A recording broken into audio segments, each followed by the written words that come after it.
Hello जय हिंद साथियों। तो क्या हाल चाल है आपके। आई होप कि आप सब अच्छे होंगे। तो साथियों आज की वीडियो का टॉपिक है UP police static GK. UP police static GK से साथियों टॉप 40 ऐसे प्रश्न देखेंगे जो कि आपकी यूपी पुलिस परीक्षा के लिए काफ़ी ज़्यादा महत्वपूर्ण होंगे। तो साथियों हमने इस क्लास में सभी क्वेश्चन सिलेक्टेड और अच्छे लेवल के रखे हैं। तो साथियों क्लास को लास्ट तक जरूर देखते रहना। तो साथियों हमारा प्रैक्टिस सेट 39 होने वाला है। बाकी के प्रैक्टिस सेट आपको हमारे चैनल पर एक खाकी वर्दी नाम से साथियों प्लेलिस्ट बनी हुई है, उसके अंदर आपको सभी के सभी प्रैक्टिस सेट मिल जाएंगे। तो जाके उनको वहां से पढ़ लीजिए। काफ़ी ज़्यादा इंपॉर्टेंट और सिलेक्टेड क्लास हैं साथियों, तो जाके उनको जरूर पढ़ लेना। तो चलिए साथियों आज की इस क्लास को स्टार्ट करते हैं अपने फर्स्ट क्वेश्चन के साथ। 54वें अंतर्राष्ट्रीय भारतीय फिल्म महोत्सव 2023 का आयोजन किस राज्य में किया गया। काफी ज्यादा इंपॉर्टेंट क्वेश्चन आपकी स्क्रीन पर है और इसका सही आंसर हो जाएगा साथियों गोवा राज्य में। गोवा राज्य में साथियों भारतीय फिल्म महोत्सव 2023 का आयोजन किया गया है, आपको ध्यान रखना है। अगले क्वेश्चन की बात करें, वर्ल्ड चेस चैंपियनशिप 2023 का विजेता कौन रहा। बताइए साथियों कौन रहा। तो इसका सही आंसर बताइए क्या होगा साथियों। तो इसका सही आंसर हो जाएगा डिंग लेरेन। बिल्कुल करेक्ट आंसर है ऑप्शन बी के अंदर। चलिए नेक्स्ट क्वेश्चन देखते हैं। दुनिया के सबसे बड़े museum Eugen Bharat national museum का निर्माण कहाँ किया जाएगा। काफी इंपोर्टेंट क्वेश्चन आपकी स्क्रीन पर है साथियों। इस क्वेश्चन को आप डबल स्टार मार्क कर लेना। तो बताइए साथियों इसका सही आंसर क्या होगा। दुनिया के सबसे बड़े museum Eugen Bharat national museum का निर्माण कहाँ किया गया। तो साथियों मुंबई, गांधीनगर, नई दिल्ली, वाराणसी। तो इसका सही आंसर हो जाएगा साथियों नई दिल्ली के अंदर। कहां पर, न्यू दिल्ली के अंदर। ऑप्शन बी बिल्कुल करेक्ट आंसर है। तो साथियों इसमें टॉप 40 क्वेश्चन आपको देखने के लिए मिलेंगे। तो 40 क्वेश्चनों का मॉक टेस्ट लगाना कि आपने इस क्लास में से कितने क्वेश्चनों का बिल्कुल सही जवाब दिया है। देखते हैं साथियों आपका कितना स्कोर रहता है। अगला क्वेश्चन आपका, हाल ही में सांसद हरिद्वार दुबे का निधन हो गया, इनका संबंध किस राज्य से था। वो बताइए साथियों सांसद हरिद्वार दुबे का संबंध किस राज्य से था। मध्य प्रदेश, उत्तर प्रदेश, उड़ीसा, बिहार। बताइए क्या होगा साथियों सही आंसर। तो इसका सही आंसर हो जाएगा साथियों उत्तर प्रदेश से था इनका संबंध। क्या उत्तर प्रदेश से था साथियों। अगला क्वेश्चन देखते हैं, भारत के कुल भौगोलिक क्षेत्रफल में उत्तर प्रदेश का कितना भौगोलिक प्रतिशत है। वो बताइए साथियों भारत के कुल भौगोलिक क्षेत्रफल में उत्तर प्रदेश का कितना भौगोलिक प्रतिशत है। 7.33%, 8.99%, 9.02%, 10.04%। क्या होगा साथियों सही आंसर बताइए इस प्रश्न का। तो इसका सही आंसर हो जाएगा 5 का ए बिल्कुल करेक्ट आंसर है। 7.33% साथियों बिल्कुल सही जवाब हो जाएगा। साथियों मैंने आपको ये क्वेश्चन कल एक डिटेल में पढ़ाया था, तो उसमें आपको मैंने सभी कुछ बता दिया था। आपने पता नहीं वीडियो देखा कि नहीं देखा।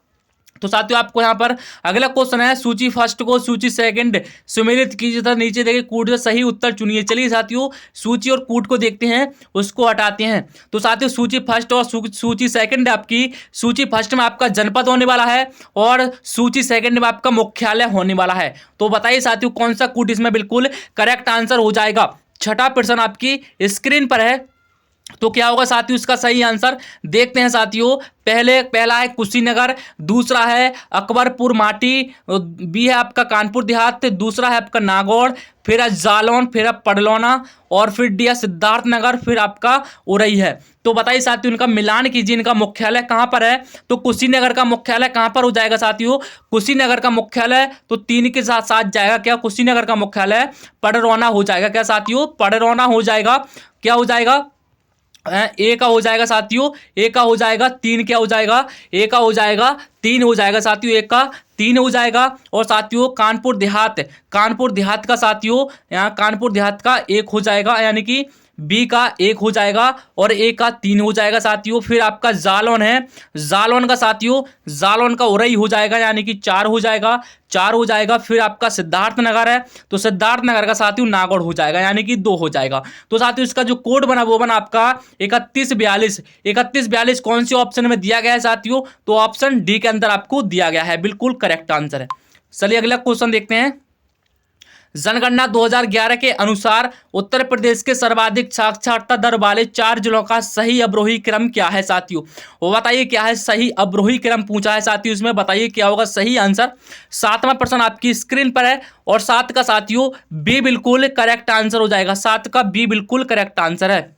गौतम बुद्ध नगर, कानपुर नगर और औरैया इटावा साथियों ये आपके अवरोही क्रम में आपके 2011 के अनुसार उत्तर प्रदेश के सर्वाधिक साक्षरता वाले जिले हो जाएंगे साथियों। चलिए नेक्स्ट क्वेश्चन देखते हैं। उर्दू शायरी में फिराक गोरखपुरी के नाम से कौन प्रसिद्ध हैं? वो बताइए साथियों उर्दू शायरी में फिराक गोरखपुरी के नाम से कौन प्रसिद्ध है साथियों? द्वारिका प्रसिद्ध, बिशन नारायण, रघुपति सहाय, नवल किशोर। क्या होगा साथियों? चारों ऑप्शन स्क्रीन पर हैं और 8 का सी बिल्कुल करेक्ट आंसर हो जाएगा। रघुपति सहाय साथियों बिल्कुल करेक्ट आंसर है। रघुपति सहाय जिन भाइयों का है बिल्कुल सही आंसर हो जाएगा। अगले क्वेश्चन की बात करें। उत्तर प्रदेश में जैन एवं बौद्ध दोनों का प्रसिद्ध तीर्थ है देवी पाटन, कौशाम्बी, कुशीनगर, सारनाथ। क्या होगा साथियों? सही आंसर बताइए। उत्तर प्रदेश में जैन एवं बौद्ध दोनों का प्रसिद्ध तीर्थ है, बताइए साथियों कौन सा है चारों ऑप्शन में से। तो साथियों आपने अभी तक इस क्लास को लाइक नहीं किया तो एक बार से लाइक कर देंगे सभी भाई लोग, और जो भाई नए आए हैं वो चैनल को सब्सक्राइब कर लेंगे और एक बार से दमदारी से क्लास को शेयर कर देंगे। अपने दोस्तों के साथ जल्दी से शेयर कर दीजिए क्लास को। तो साथियों 9 का आंसर हो जाएगा इसका कौशाम्बी। कौशाम्बी बिल्कुल करेक्ट आंसर हो जाएगा। ऑप्शन बी में आपको दिया गया है कौशाम्बी बिल्कुल सही आंसर है। जिन भाइयों का ऑप्शन बी आया है 9 का बी आया है बिल्कुल करेक्ट आंसर है। अगले क्वेश्चन की बात करते हैं। स्वतंत्रता के बाद उत्तर प्रदेश के पहले मुख्यमंत्री कौन थे? बताइए साथियों स्वतंत्रता के बाद उत्तर प्रदेश के पहले मुख्यमंत्री कौन थे? तो साथियों कौन थे बताना। तो कौन थे? तो आपके हो जाएंगे पंडित गोविंद बल्लभ पंत बिल्कुल करेक्ट आंसर है। ऑप्शन ए में आपको दिया गया है पंडित गोविंद बल्लभ पंत बिल्कुल सही आंसर हो जाएगा। जिन भाइयों का ऑप्शन ए आया है बिल्कुल सही जवाब है। अगला क्वेश्चन देखते हैं। प्रसिद्ध भारतीय वैज्ञानिक डॉक्टर एपीजे अब्दुल कलाम की आत्मकथा को डैश के नाम से जाना जाता है? बताइए साथियों उनकी आत्मकथा को किस नाम से जाना जाता है? 11वें प्रश्न आपके एग्जाम के लिए काफ़ी ज़्यादा इंपोर्टेंट रहने वाला है। तो साथियों 11 को डबल स्टार मार्क कर लेना, इसको डबल स्टार मार्क कर लेना साथियों 11वें का। तो 11 का साथियों हो जाएगा wings of fire. Wings of fire बिल्कुल करेक्ट आंसर हो जाएगा इस प्रश्न का।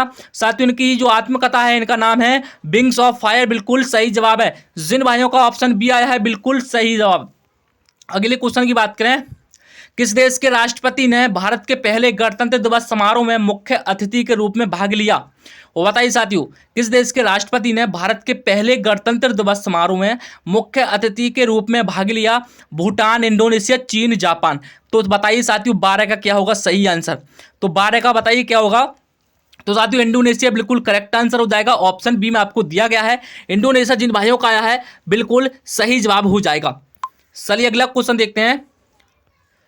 चापचर कुट त्योहार मुख्य रूप से डैश में मनाया जाता है? बताइए साथियों चापचर कूट त्योहार मुख्य रूप से डैश में मनाया जाता है? मिजोरम, नागालैंड, मणिपुर, मेघालय। क्या होगा साथियों सही आंसर बताइए इसका क्या होगा साथियों सही आंसर।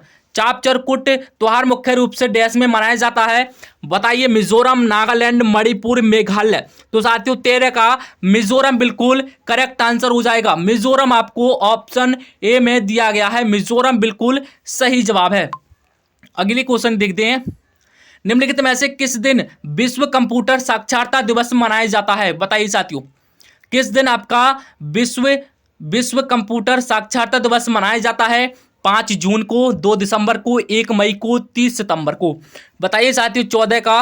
तो साथियों ये माना जाता है आपका 2 दिसंबर को। 2 दिसंबर को साथियों आपका विश्व कंप्यूटर साक्षरता दिवस से मनाया जाता है। आपको ध्यान रखना है 2 दिसंबर बिल्कुल करेक्ट आंसर है। ऑप्शन बी जिन भाइयों का आया है बिल्कुल सही जवाब हो जाएगा। अगले क्वेश्चन देखते हैं। ब्यूनस आयर्स किस देश की राजधानी है? बताइए साथियों ब्यूनस आयर्स किस देश की राजधानी है? Bolivia, Venezuela, Argentina, Brazil. साथियों मैंने ये क्वेश्चन कम से कम 3 से 4 बार आपको रिपीट करा दिया है। तो बताइए इसका सही आंसर क्या होगा साथियों। व्यूनस आयर्स साथियों आपके प्रीवियस ईयर में साथियों कुछ राजधानी पूछी गई थी, उनका भी मैंने आपको साथियों सभी प्रैक्टिस में भी कवर करवा दी प्रीवियस ईयर। तो साथियों ये आपके बढ़िया लेवल के क्वेश्चन आपको दिए जा रहे हैं, तो साथियों क्लास को लास्ट तक जरूर देखते रहना और दमदारी से अपने दोस्तों के साथ जल्दी से शेयर भी कर देना। बताइए साथियों ब्यूनस आयर्स किस देश की राजधानी है, तो साथियों ये हो जाएगी आपकी अर्जेंटीना की। क्या अर्जेंटीना की हो जाएगी, ऑप्शन सी बिल्कुल सही जवाब हो जाएगा। अगले क्वेश्चन देखते हैं। शेषाचलम बायोस्फीयर रिजर्व भारत के किस राज्य में स्थित है। शेषाचलम बायोस्फीयर रिजर्व भारत के किस राज्य में स्थित है। तमिलनाडु में, कर्नाटक में, केरल में, आंध्र प्रदेश में। बताइए साथियों शेषाचलम बायोस्फीयर रिजर्व भारत के किस राज्य में हो जाएगा, तो सर जी ये हो जाएगा हमारा आंध्र प्रदेश में। क्या सर जी आपने बताया आंध्र प्रदेश, हाँ जी बिल्कुल करेक्ट आंसर है, आंध्र प्रदेश में साथियों शेषाचलम बायोस्फीयर जो है साथियों वो आंध्र प्रदेश में स्थित, आपको ध्यान रखना है। अगले क्वेश्चन की बात करें, निम्नलिखित में से कौन सा संगठन वैश्विक नवाचार सूचकांक जारी करता है। वो बताइए साथियों कौन करता है जारी। 17 का क्या होगा सही आंसर, तो इसका सही आंसर हो जाएगा ऑप्शन बी। ऑप्शन बी जिन भाइयों का है बिल्कुल करेक्ट आंसर हो जाएगा, बी बिल्कुल सही जवाब है, बिल्कुल सही जवाब हो जाएगा। चलिए अगला क्वेश्चन देखते हैं। निम्न में कौन सा संबंध सही है, बताइए निम्न में से कौन सा संबंध सही है।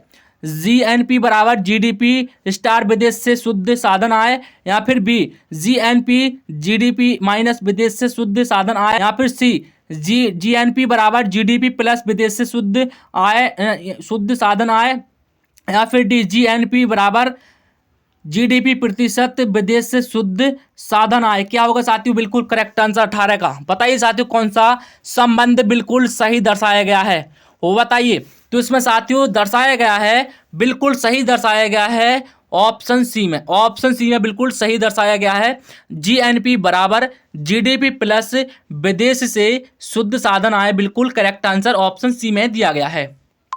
अगला क्वेश्चन देखते हैं।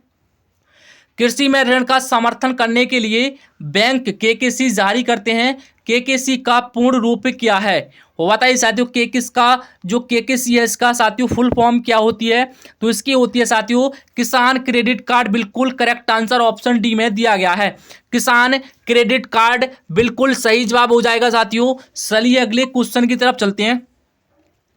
भारत के निम्नलिखित राज्यों में से कौन सा एक युग में सबसे पूर्वी तथा सबसे पश्चिमी राज्य को प्रदर्शित करता है। बताइए साथियों क्या होगा सही आंसर। असम तथा राजस्थान, असम तथा गुजरात, अरुणाचल प्रदेश तथा राजस्थान, अरुणाचल प्रदेश तथा गुजरात। वो बताइए साथियों दो ऑप्शन में आपको असम दिया गया है और 2 ऑप्शन में आपको अरुणाचल प्रदेश दिया गया है। बताइए साथियों कौन सा होगा सबसे पूर्वी तथा सबसे पश्चिमी राज्य पूछा है आपसे। वो बताइए साथियों भारत का सबसे पूर्वी राज्य और सबसे पश्चिमी राज्य कौन सा हो जाएगा, तो साथियों आपका हो जाएगा वो 20 का क्या होगा साथियों, तो ये हो जाएगा अरुणाचल प्रदेश तथा गुजरात, बिल्कुल सही आंसर हो जाएगा। अरुणाचल प्रदेश आपका सबसे पूर्व में हो जाएगा और जो गुजरात है साथियों आपको पश्चिम में हो जाएगा। चलिए अगला क्वेश्चन देखते हैं। भारत के किस राज्य की तटरेखा सबसे लंबी है। बताइए साथियों इंपोर्टेंट क्वेश्चन है, भारत के किस राज्य की तटरेखा सबसे लंबी है। गुजरात की, आंध्र प्रदेश की, महाराष्ट्र की, गोवा की। क्या होगा साथियों सही आंसर 21 का। 21 का क्या होगा साथियों सही आंसर बताइए एक बार से। तो साथियों 21 का गुजरात बिल्कुल करेक्ट आंसर हो जाएगा, गुजरात बिल्कुल सही आंसर है साथियों, आपको इसको याद कर लेना है, काफी ज्यादा इंपोर्टेंट रहने वाला है। अगला क्वेश्चन देखते हैं।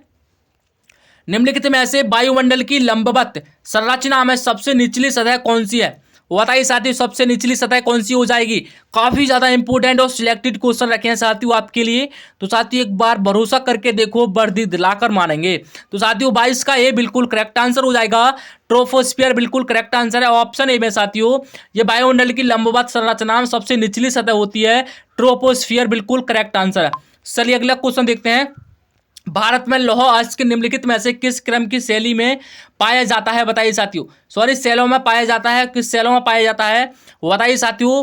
जो है साथियों भारत में लौह अयस्क निम्नलिखित में से किस क्रम की सेलों में पाया जाता है, तो 23 का हो जाएगा धारवाड़, धारवाड़ धारवाड़ सेलों में साथियों ये पाया जाता है, ऑप्शन बी जिन भाइयों का आया है बिल्कुल करेक्ट आंसर हो जाएगा। चलिए अगला क्वेश्चन देखते हैं। सिंधु सभ्यता के इनमें से किस स्थल से जलाशयों के साक्ष्य मिले हैं? बताइए किससे मिले हैं साथियों? तो ये मिले हैं साथियों आपके धौलावीरा, धौलावीरा से मिले हैं साथियों। बिल्कुल सही जवाब हो जाएगा धौलावीरा, धौलावीरा बिल्कुल करेक्ट आंसर ऑप्शन बी में दिया गया है। सिंधु घाटी सभ्यता के इनमें से धौलावीरा राज्य स्थल से साथियों जलाशय के साक्ष्य मिले हैं। अगला क्वेश्चन देखते हैं। अगला क्वेश्चन है साथियों आपका, निम्नलिखित विकल्पों में से गलत जोड़ी का चयन कीजिए। चंद्रगुप्त मौर्य, चंद्रगुप्त मौर्य, बिंबिसार गुप्त, चोल या फिर डी कनिष्क। वो बताइए साथियों उनका कौन सा जोड़ा बिल्कुल गलत होगा 25 का साथियों? तो इसका जो है साथियों ये हो जाएगा आपका 25 का हो जाएगा बिंबिसार। साथियों ये गुप्त काल से संबंधित नहीं है साथियों, बिंबिसार आपको ध्यान रखना है। चंद्रगुप्त मौर्य मौर्य काल से हो जाएंगे, राजा राज यानी कि राजा राजा ये चोल वंश से हो जाएंगे, कनिष्क कुषाण वंश से हो जाएंगे, लेकिन बिंबिसार आपकी गुप्त वंश से नहीं होंगे। इसलिए आपका जो गलत जोड़ा है साथियों वो आपका ऑप्शन बी में आपको दिया गया है। चलिए अगला क्वेश्चन देखते हैं। निम्नलिखित में से किसे मुगल प्रशासन के दौरान शाही घराने की देखभाल का प्रभार दिया गया था? बताइए साथियों किसको दिया गया था? शाही घराने का देखभाल का प्रभार किसे दिया गया था साथियों? बताइए इसका सही आंसर क्या होगा? तो ये दिया गया था साथियों मीर ए समा को। क्या? मीर ए समा को साथियों शाही घराने का देखभाल का जिम्मा दिया गया था। ऑप्शन आपको साथियों ए बिल्कुल सही जवाब हो जाएगा। 26 का ए बिल्कुल सही जवाब है। चलिए अगला क्वेश्चन देखते हैं। भारतीय राष्ट्रीय कांग्रेस के इनमें से किस अधिवेशन में प्रथम बार राष्ट्रगान गाया गया था? तो साथियों ये गाया गया था आपका 1911 कलकत्ता में। क्या? 1911 कलकत्ता में गाया गया था। तो ऑप्शन बी आपको बिल्कुल सही जवाब हो जाएगा। 1911 में साथियों कलकत्ता अधिवेशन में ये पहली बार जो है राष्ट्रीय गान गाया गया था। तो 27 का बी बिल्कुल सही जवाब हो जाएगा। अगले क्वेश्चन देखते हैं। सत्ता के अंतिम हस्तांतरण पर चर्चा करने के लिए डैश में कैबिनेट मिशन भारत आया था। कब आया था साथियों? तो ये आया था 1946 ईस्वी में। 1946 ईस्वी में आया था और 28 का डी बिल्कुल सही जवाब हो जाएगा साथियों। अगला क्वेश्चन देखते हैं। भारतीय संविधान में राज्यों का संघ की संकल्पना को कहां से लिया गया है? बताइए साथियों कहां से लिया गया है? तो लिया गया है ये आपके ब्रिटिश नॉर्थ अमेरिका अधिनियम से साथियों संघ राज्यों का संघ की संकल्पना को लिया गया है। ऑप्शन ए बिल्कुल सही जवाब हो जाएगा। चलिए अगला क्वेश्चन देखते हैं। राज्य पुनर्गठन आयोग ने 1 नवंबर 1956 को कितने राज्य तथा केंद्र शासित प्रदेशों का गठन किया था? तो कितने राज्यों तथा केंद्र शासित प्रदेशों को साथियों उन्होंने गठन किया था 1 नवंबर 1956 को? बताइए साथियों क्या होगा? 30 का बिल्कुल सही जवाब। तो 30 का हो जाएगा 14 राज्य तथा 6 केंद्र शासित प्रदेशों का गठन किया गया था। तो 30 का ए बिल्कुल सही जवाब हो जाएगा साथियों। ए बिल्कुल सही जवाब है। 14 राज्य तथा 6 केंद्र शासित प्रदेशों का साथियों पुनर्गठन किया गया था। अगला क्वेश्चन देखते हैं। भारत का प्रधानमंत्री बनने हेतु न्यूनतम आयु कितनी होनी चाहिए? तो कितनी होनी चाहिए साथियों? ये तो काफी ज्यादा सिंपल क्वेश्चन आपकी स्क्रीन पर आ चुका है। तो साथियों एक बार से इसका सही आंसर बताएंगे और क्लास को एक जल्दी से लाइक कर देंगे। जो भाई नए आए हैं वो सब्सक्राइब कर लेंगे और अपने दोस्तों के साथ साथियों शेयर भी कर देना। और साथियों आपको इस क्लास की पीडीएफ चाहिए साथियों, आपको इस क्लास की पीडीएफ चाहिए तो लिंक आपको डिस्क्रिप्शन में मिल जाएगी, वहां से जाके आपको डाउनलोड कर लेना है साथियों। काफी इजी और बिल्कुल फ्री है, आप वहां से डाउनलोड कर लेना। तो साथियों ये होनी चाहिए आपकी 25 वर्ष। 25 वर्ष साथियों न्यूनतम आयु होनी चाहिए भारत का प्रधानमंत्री बनने हेतु। अगला क्वेश्चन देखते हैं। भारतीय संविधान की 8वीं अनुसूची में कौन सी भाषा वर्ष 2003 में जोड़ी गई थी? वो बताइए साथियों भारतीय संविधान की 8वीं अनुसूची में कौन सी भाषा वर्ष 2003 में जोड़ी गई थी? सिंधी, कोंकणी, संथाली, मणिपुरी। तो साथियों 2003 में आपकी जोड़ी गई थी वो थी आपकी संथाली भाषा। ऑप्शन सी बिल्कुल सही जवाब हो जाएगा। संथाली भाषा को साथियों 2003 में जोड़ा गया था। अगला क्वेश्चन देखते हैं। 73वें संविधान संशोधन अधिनियम का अभिपालन करने वाला भारत का प्रथम राज्य कौन सा है? बताइए साथियों कौन सा हो जाएगा? बताइए 33 का ए बिल्कुल सही जवाब हो जाएगा मध्य प्रदेश। मध्य प्रदेश बिल्कुल सही जवाब है। जिन भाइयों को ऑप्शन ए आया है बिल्कुल करेक्ट आंसर है। अगला क्वेश्चन देखते हैं। निम्नलिखित में से कौन से उपधातु हैं? बताइए कौन सी उपधातु हैं? Boron, oxygen, aluminium, boron, mercury, iron, boron, silicon, antimony, या फिर डी एल्युमिनियम, मरकरी, कॉपर। क्या होगा साथियों सही आंसर 34 का? 34 का साथियों ये हो जाएंगे आपके बोरॉन, सिलिकॉन और एंटीमनी। बिल्कुल करेक्ट आंसर ऑप्शन सी में आपको दिया गया है। अगला क्वेश्चन देखते हैं, सिरके का रासायनिक नाम क्या है? सिरके का रासायनिक नाम क्या है साथियों? 35 का बिल्कुल सही जवाब क्या होगा बताइए। काफी ज्यादा इंपोर्टेंट और इजी क्वेश्चन आपकी स्क्रीन पर है। तो 35 का साथियों क्या हो जाएगा? ये हो जाएगा आपका एसिटिक अम्ल। बिल्कुल सही जवाब है ऑप्शन सी में। सिरके का रासायनिक नाम होता है साथियों एसिटिक अम्ल। बिल्कुल सही जवाब हो जाएगा।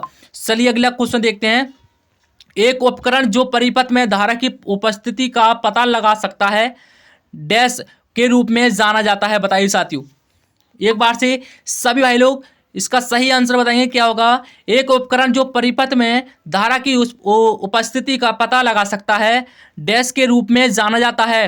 किसके रूप में जाना जाता है साथियों? तो ये जाना जाता है आपका एमीमीटर, यानी कि एमीटर। बिल्कुल करेक्ट आंसर हो जाएगा, एमीटर के रूप में इसको जाना जाता है। ऑप्शन सी जिन भाइयों का आया है बिल्कुल सही जवाब है। अगला क्वेश्चन देखते हैं, रक्त समूह प्रणाली की खोज किसने की थी? रक्त समूह प्रणाली की खोज किसने की थी? तो ये की थी साथियों आपकी कार्ल लैंडिस्टन ने की थी। क्या? कार्ल लैंडिस्टन ने की थी। ऑप्शन डी बिल्कुल सही जवाब है। अगला क्वेश्चन देखते हैं, निम्नलिखित में से कौन सा विटामिन सी का सबसे बड़ा स्रोत है? नींबू, खीरा, आलू, गाय का दूध। विटामिन सी की बात हुई साथियों, तो विटामिन सी में आपको क्या होता है साथियों? क्या खाना होता है? तो साथियों आपको इसमें खानी होती है खट्टी खट्टी चीजें। तो साथियों इसमें नींबू बिल्कुल खट्टा होता है, इसलिए ए राइट आंसर हो जाएगा। विटामिन सी का सबसे बड़ा स्रोत तो इसमें हो जाएगा नींबू साथियों। नींबू बिल्कुल करेक्ट आंसर ऑप्शन ए में दिया गया है। अगला क्वेश्चन देखते हैं, चुनार किस उद्योग के लिए प्रसिद्ध है साथियों? चुनार किस उद्योग के लिए प्रसिद्ध है? चुनार किस उद्योग के लिए प्रसिद्ध है? तो साथियों ये हो जाएगा सीमेंट उद्योग के लिए प्रसिद्ध है साथियों। क्या? सीमेंट उद्योग के लिए प्रसिद्ध है। ऑप्शन ए बिल्कुल सही जवाब हो जाएगा। चलिए अगला क्वेश्चन देखते हैं, निम्नलिखित में से कौन उत्तर प्रदेश का सबसे बड़ा राष्ट्रीय उद्यान है? बताइए साथियों, निम्नलिखित में से कौन सा उत्तर प्रदेश का सबसे बड़ा राष्ट्रीय उद्यान है? दुधवा राष्ट्रीय उद्यान, ओखला अभ्यारण्य, पार्वती अर्घ पक्षी, या फिर डी समन अभ्यारण्य। तो साथियों इसका सही आंसर आपको बताना क्या होगा? तो इसका हो जाएगा साथियों ऑप्शन ए, यानी कि 1 नंबर में साथियों आपको दिया गया है जो है साथियों उत्तर प्रदेश सबसे बड़ा राष्ट्रीय उद्यान हो जाएगा, वो हो जाएगा दुधवा राष्ट्रीय उद्यान। क्या? दुधवा राष्ट्रीय उद्यान साथियों उत्तर प्रदेश का सबसे बड़ा राष्ट्रीय उद्यान है। ऑप्शन ए बिल्कुल सही जवाब हो जाएगा साथियों।